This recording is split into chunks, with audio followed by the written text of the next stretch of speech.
दोस्तों नमस्कार, मैं जगन्नाथ गौतम और आप देख रहे हैं सियासत हिंदुस्तान। दोस्तों, वक्त वक्त की बात है, एक समय आप संसद में देखते थे कि हमारे प्रधानमंत्री सीना ठोक ठोक कर घोषणा करते थे, एक अकेला सब पर भारी। देश देख रहा है, देश देख रहा है, एक अकेला कितनों को भारी पड़ रहा है, एक अकेला कितनों को भारी पड़ रहा है। अरे नारे बोलने के लिए भी, नारे बोलने के लिए भी उनको बदल करना पड़ता है। जो भी ये बोलता है घंटे भर से आवाज की जवाब देना है। आदरणीय सभापति जी, एक कन्विक्शन के कारण चलाओ। लेकिन दोस्तों, एक अकेला सब पर भारी वक्त के साथ क्या पहिया घूम रहा है? और एक अकेला सब पर भारी, लेकिन कौन किस पर भारी पड़ रहा है, आज हम इसी मुद्दे पर आपके सामने चर्चा करने वाले हैं। दोस्तों, क्या देश की राजनीति का पहिया घूम चुका है? एक वक्त था जब संसद ने सुना था एक अकेला सब पर भारी, लेकिन आज 2026 की हकीकत कुछ और ही नज़र आ रही है और ही बयां कर रही है। क्या आज नेता प्रतिपक्ष राहुल गांधी अकेले ही पूरी मोदी सरकार और भाजपा की लंबी चौड़ी फौज पर भारी पड़ रहे हैं? और क्या इसी डर के चलते भाजपा ने राहुल गांधी से मुक्ति पाने के लिए नया चक्रव्यूह रच दिया है? दोस्तों, मेरी बात को आज आपको बहुत ध्यान से सुनना है कि किस तरीके से अकेले राहुल गांधी ने मोदी जी की नाक में दम कर दिया है। वो मुद्दा चाहे अमेरिकी ट्रेड डील का हो, चाहे I am saying that you have sold India. Are you not ashamed of selling India? Yes. Do you have no shame of selling India? You have sold our mother, Bharat Mata. Do you have no shame? But sir, the interesting thing is, I know that the Prime Minister would not sell India under normal circumstances. चाहे हमारी सेना के पूर्व प्रमुख मनोज नरवणे जी की book का हो, किताब का हो। This is about when 4 Chinese tanks were entering Indian territory. They were taking a ridge in Doklam, and the army chief writes, and I quote from an article that is quoting his book. The tanks were within a few hundred meters of Indian positions on the Kailash range. No, sir. Hello, only started. No, he is not yielding. Sir, this is not. He is not yielding. Hello, he is not yielding. He is on the foot. Defense minister cannot involve. How about it? He is only starting. क्या वह पुस्तक प्रकाशित हुई है जिसमें यह सब सारी बातें उन्होंने लिखी हैं? यदि प्रकाशित हुई है तब तो आप उसका उल्लेख करिए, नहीं प्रकाशित हुई है तो उल्लेख करने का कोई औचित्य नहीं है। अध्यक्ष महोदय, प्लीज एक minute. It is not wise, sir. Morning you talk. Please एक मिनट। प्लीज, माननीय सदस्यगण, आप सदन में प्रतिपक्ष के नेता हैं, पूर्व में भी अनुभव रहा है। सांसद प्रियंका गांधी जी ने भी एक बात बोली थी तो उन्होंने ऑथेंटिक उस किताब को यहाँ पर टेबल पे किया। मेरा जो रक्षा मंत्री जी ने जो विषय उठाया है उसमें कहना है कि हम जो बोलें उसको ऑथेंटिक कर सकें, उसी विषय को सदन के पटल पर ये मर्यादा बना के रखें।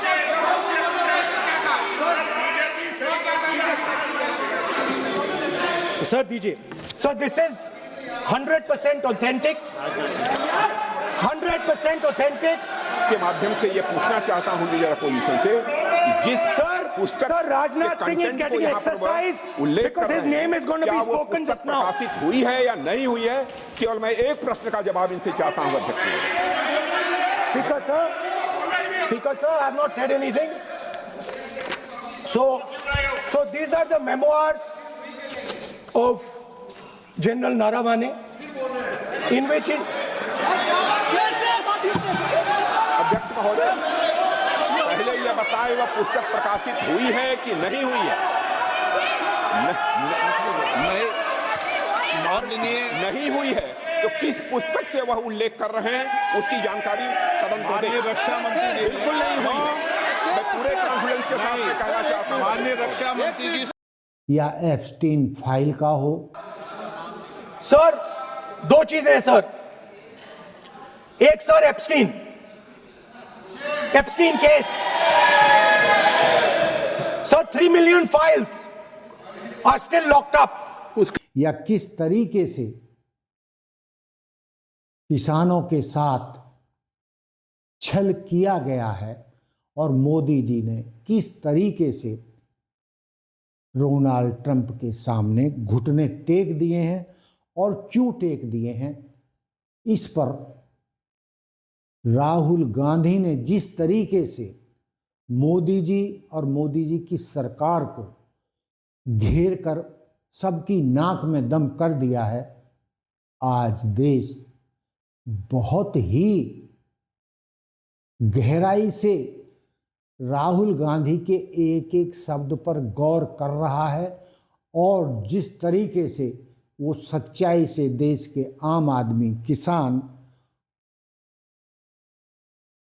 और गरीब का पक्ष लेते हुए सरकार की गलत नीतियों का विरोध कर रहे हैं, तो राहुल गांधी एक नए अवतार में अब देश के सामने आते हुए दिखाई दे रहे हैं। दोस्तों, इन्हीं डर के चलते,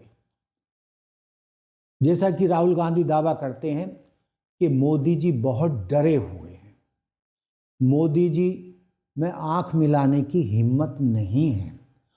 और क्यों डरे हुए हैं, उनका इशारा है कि चोर की दाढ़ी में तिनका। दोस्तों, ये जो बातें मैं कह रहा हूं ये बहुत गंभीर हैं और पूरे देश का भविष्य, मान सम्मान, इज्जत राहुल गांधी के इन सवालों में छिपी हुई है। दोस्तों, राहुल गांधी ने जब कहा कि अमेरिका के साथ रहस्यमयी ट्रेड डील का राहुल गांधी ने जिस तरीके से तथ्यों के साथ मोदी जी की नाक में दम किया है, उसने सत्ता के गलियारों में खलबली मचा दी है। ये वो मुद्दे हैं जिन्होंने सरकार की चूलें हिला दी हैं। आलम यह है कि अब राहुल गांधी को जवाब देना भारी पड़ रहा है, इसलिए अब उन्हें रोकने के लिए नई पटकथा लिखी जा रही है। दोस्तों, निशिकांत दुबे का प्राइवेट बिल, दुबे का वार और साजिश का बिल, संसद के भीतर भाजपा सांसद निशिकांत दुबे के ऐसा बिल लेकर आए हैं जिससे सियासत हिंदुस्तान की नज़र में राहुल गांधी के राजनीतिक कैरियर पर आजीवन प्रतिबंध लगाने की साजिश कहा जा सकता है। मकसद साफ है, न राहुल संसद में रहेंगे न चुभते हुए सवाल करेंगे। क्या भाजपा इतनी घबरा गई है कि वो मैदान में मुकाबला करने के बजाय विपक्ष के नेता से मुक्ति पाना चाहती है, उनका गला घोंटना चाहती है? मैं रूल 352(5) और 353 माननीय निशिकांत एक मोशन के लिए खड़ा हुआ। ये जो लीडर ऑफ द अपोजिशन है राहुल गांधी सर, ये अर्बन नक्सल की तरह बिहेव करता है और इसका सोरोस फाउंडेशन के साथ रिलेशन है, फूड फाउंडेशन के साथ रिलेशन है। ये वियतनाम, कंबोडिया, बहरीन, थाईलैंड केवल देशद्रोहियों के साथ मिलकर जाता है और ये कभी चुनाव आयोग पर, कभी संविधान पर, कभी स्पीकर पर, जितने भी संवैधानिक संस्थाएं हैं सुप्रीम कोर्ट पर, उसके ऊपर आरोप लगाता है। मेरा आपके माध्यम माध्यम से आगे है कि एक सब्सटेंशियल मोशन पर राहुल गांधी के ऊपर चर्चा होनी चाहिए, उसकी सदस्यता रद्द होनी चाहिए और कभी भी वो चुनाव नहीं लड़ पाए उसकी चर्चा होनी चाहिए।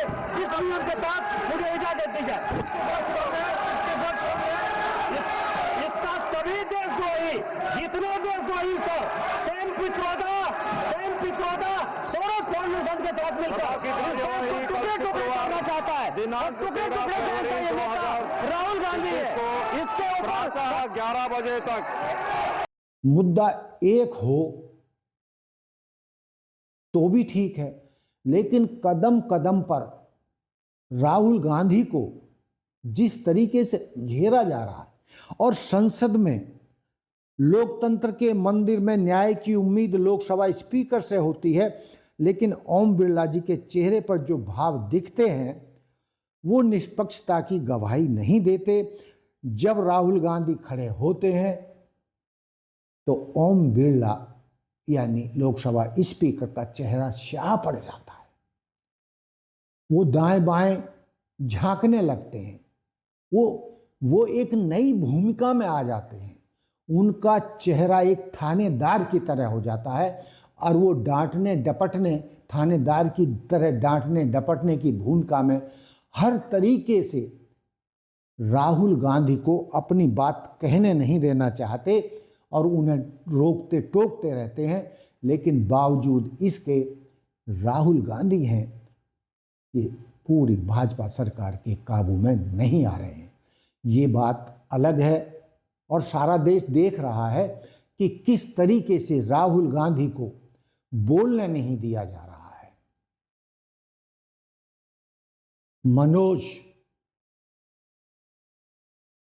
जी के जो हमारे पूर्व सेनाध्यक्ष हैं, पत्रिका में छपे हुए कारवां पत्रिका में छपे हुए अंश को भी पढ़ने नहीं दिया जा रहा है। उनके 5-5, 6-6 लाइन तक को बोलने के लिए उनको रोका जा रहा है। लेकिन सवाल तो ये पैदा होता है कि आप संसद में तो उनको रोक सकते हैं, लेकिन जन संसद में यानी संसद के बाहर जनता के बीच सड़कों पर आप राहुल गांधी का रास्ता नहीं रोक पाएंगे, राहुल गांधी के जवान को बंद नहीं कर पाएंगे।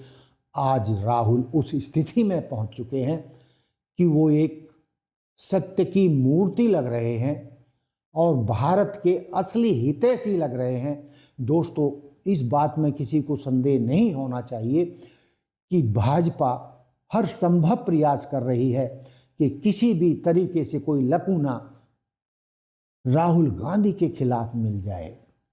और जिस तरीके के आरोप माननीय प्रधानमंत्री नरेंद्र मोदी जी के चरित्र पर लगते रहे हैं, उनके महिलाओं से संबंधों पर लगते रहे हैं और महिला विरोधी उनकी जो नीतियां चर्चा में है, चाहे वो उनका अपनी पत्नी के साथ रहा हो या जो चर्चित नाम है जो आप सोशल मीडिया पे देखते रहते हैं। मैं अपने मुंह से उनको कहना नहीं चाहता हूं, लेकिन जिस तरीके से नरेंद्र मोदी जी का नाम एप्स्टीन फाइल में आया है, उस गंदे शख्स के जो दलाल था, सत्ता का दलाल था पूरी दुनिया का, पूरे अमेरिका के हितों को साधने के लिए किस तरीके से वो पूरी दुनिया के बड़े नेताओं, प्रधानमंत्रियों और रसूखदार लोगों को अपने काबू में करता था,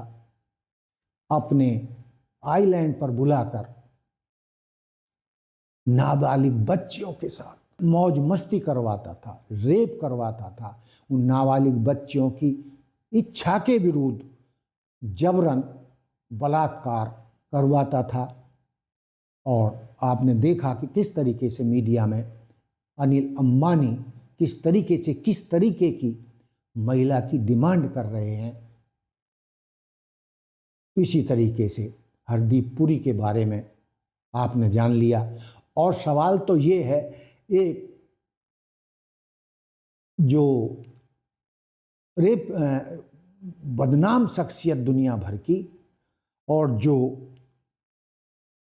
यौन शोषण करने और कराने के लिए बदनाम था, उसके साथ या उसकी फाइल्स में मोदी जी के फोटो आना, मोदी जी का संबंध लगभग साबित होना और इजराइल में जाकर एक साजिश के तहत मोदी जी को काबू करना और उसी साजिश के तहत उन्हें फंसाकर एक घातक देश किसान विरोधी, मजदूर विरोधी, जन विरोधी ट्रेड डील में फंसना, ये सब इस बात की ओर इंगित कर रहे हैं कि कहीं ना कहीं तो दाल में काला है। दोस्तों, कि ये जो सारा हमने मुद्दा आपके सामने रखा है, इससे साफ है कि अब राहुल गांधी को रोकना मुश्किल ही नहीं बल्कि नामुमकिन हो चुका है। और राहुल गांधी आज की तारीख में देश के हर दिल अजीज हैं, वो जनता की दिलों में बस चुके हैं और उनका सत्य अब जनता की जुबान पर है। और कई लोगों का, बुद्धिजीवियों का मानना है कि मोदी जी का जो ग्राफ था वो अब तेजी से गिर रहा है और जितनी तेजी से मोदी जी का ग्राफ गिर रहा है उतनी तेजी से ही राहुल गांधी का ग्राफ ऊपर चढ़ रहा है। दोस्तों, आने वाले चुनावों में क्या मोदी जी का वो तेज रहेगा? क्या वो वोट खींचू नेता बने रहेंगे जितने उन पर आरोप लग रहे हैं और वो नज़रें झुकाने के लिए मजबूर हैं, आंख से आंखें मिला नहीं रहे हैं? और राहुल गांधी के जवाब, संसद में राहुल गांधी के सवालों का जवाब देने की जगह वो जिस तरीके से आंखें चुरा रहे हैं। और सवाल ये है कि देश, चाहे वो अमेरिकी ट्रेड डील का मुद्दा हो चाहे कोई और मुद्दा हो, वो संसद में न रहकर संसद में बजट सत्र का मुद्दे पर जवाब न देकर उनका लोकसभा से भागना या राज्यसभा से भागना और हर हफ्ते विदेश भाग जाना, देश के असली मुद्दों से जो चर्चा ना रहे और विदेश में जाकर वो जिस तरीके से फोटो खिंचवाएं और वो जो लीलाएं करते हैं उससे जनता का जो मन है उधर चला जाए, इसी ताक में मोदी जी लगातार लगभग हर महीने 2-3 देशों की विदेश यात्राएं कर रहे हैं और उन विदेश यात्राओं का कोई खास मकसद सामने नहीं आता। इतने छोटे छोटे देशों के में जा रहे हैं और वहाँ वो क्या करते हैं, उससे देश को क्या फ़ायदा होता है, किसी की भी समझ में नहीं आ रहा है। तो दोस्तों, कहने का तात्पर्य ये है कि भाजपा सरकार अकेले राहुल गांधी के सामने घुटने टेकने पर मजबूर है। इसीलिए मोदी जी एंड कंपनी राहुल गांधी से मुक्ति पाने के लिए उनकी संसद सदस्यता खत्म करने का बिल लाए हैं और ना रहेगा बांस ना बजेगी बांसुरी। वो चाहते हैं इस बिल के माध्यम से कि राहुल गांधी को आजीवन चुनाव न लड़ने के लिए ऐसा कानून लाया जाए और उनको मजबूर कर दिया जाए कि वो चुनाव ही ना लड़ सकें, चुनाव जीतकर संसद में ही ना आ सकें, जिससे भाजपा सरकार को, भाजपा नेताओं को उनका सामना ही ना करना पड़े। लेकिन दोस्तों, अब मैं जनता से पूछता हूं कि इस मुद्दे पर जनता का क्या कहना है और मैं एक पोल भी अपने दर्शकों के सामने रखना चाहता हूं और उनसे इन सवालों के जवाब चाहता हूं कि विकल्प ए, हाँ भाजपा राहुल गांधी से घबरा गई है। विकल्प बी, नहीं ये एक सामान्य प्रक्रिया है। विकल्प सी, राहुल अब सब पर भारी पड़ रहे हैं। दोस्तों, क्या आप मानते हैं कि लोकसभा स्पीकर निष्पक्ष हैं या वो भाजपा के लिए बैटिंग कर रहे हैं और विपक्ष की आवाज़ दबाई जा रही है। एक और पोल बिल्कुल भारी पड़ रहे हैं, मोदी जी अभी भी आगे हैं, ये जनता तय करेगी। तो मैं इन सवालों के जवाब एक पोल की तरह आप इसको देखें और इन सवालों के जवाब हमें दें, और जो बेहतरीन सवाल हुए हम अगली वीडियो में उनको जनता के सामने, देश के सामने रखेंगे। इसी के साथ मैं अपनी बात समाप्त करता हूँ। जय हिंद, जय भारत, जय संविधान, नमस्कार।